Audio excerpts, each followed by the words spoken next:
नाज़िर, मीरपुर माथेलो में सरह जे फसल लहण खां पोइ आबादगारनि में ख़ुशी जी लहर पखड़ियल आहे। उन हवाले सां ॾिसूं मोहम्मद कासिम कलवर जी ये रिपोर्ट। तुंहिंजे हीरनि ऐं मोतियुनि जी छोली ॾिसी सिंधी ॿोलीअ जी लबड़नि ते लोली ॾिसी। मीरपुर माथेलो बख्तली चाचड़ ॻोठ में मौजूद आहियूं। हिते जेके असांजा आबादगार आहिनि, जेके असांजी इन सरह सां जेके मोहबत कंदा आहिनि, अचो त उन्हनि खां वीचार वठूं त उन्हनि जी नज़र में सरह कीअं आहे। साईं, हे जेको आहे सरह मां असां राधिया, इहा ॾाढी प्यारी सरह आहे। हिन में फ़ाइदा एतिरा आहिनि जो कराची, हैदराबाद, एॾे एॾे परे परे जा माण्हू ईंदा आहिनि। तूं असांखां सूखड़ी वठी वेंदा आहिनि, सरह जो साग पटे वेंदा आहिनि। उहे वॾा ख़ुशि थींदा आहिनि। बहितरीनु शइ आहे ऐं अलाह जी वॾी महिरबानी आहे। असांजे सरह जो जेको इहो बहार जो ॾींहुं आहिनि, इन्हनि गुलनि ते माखी अची वेंदी आहे। उहा इहा रस पी खणी माखी जेकी आहे इन जा वॾा फ़ाइदा आहिनि। जेकी अधु किलो माखी अॻे ॾींदी हुई न, हाणे इहो फुलनि जो रस चूसे खणी किलो ठाहे वेंदी आहे। ऐं इहा माखी जेको एॾी शफ़ा वारी शइ आहे, जेको माण्हू खाईंदो आहे ईअं सम्झ 7 बीमारियुनि ते लॻंदी आहे।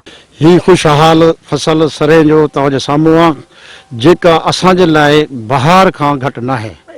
हिन जो ॿिज जेको आहे तेल जे कमु अचे, गाह माल जे कमु अचे, ऐं माण्हू जे लाइ साग वॾी क़ीमती शइ आहे। असांखे ॾाढी ख़ुशी आहे। इन बहार जी आमद खां अॻु हिकिड़ी बहार असां ॾिठी आहे, जंहिंते ॾाढा ख़ुशि थिया आहियूं। हिन जी गुलाब जे गुलनि खां वधीक नेमत आहे, ख़ुशबू आहे। ऐं पीला गुल ॾिसी असां ज़्यादा त ज़्यादा ख़ुशि थी वेंदा आहियूं सिंधवासी। असां पूरो साल इंतज़ारु कंदा आहियूं त कॾहिं असांजी सरह जी फसल लॻंदी। जीअं सरह जी फसल लॻंदी आहे, असां ॾाढा ख़ुशि थींदा आहियूं। तमामु प्यारा प्यारा गुल ही तव्हां ॾिसी रहिया आहियो, ईअं असांखे नज़र ईंदा आहिनि। वॾा ख़ूबसूरत गुल आहिनि। असां वॾा ख़ुशि थींदा आहियूं। हिन मां साग असां वठंदा आहियूं, जेको खाईंदा आहियूं। वॾो तमामु प्यारो साग थींदो आहे। हिन जे लाइ असां रहंदा आहियूं। हर साल पैदावार बि खणंदा आहियूं।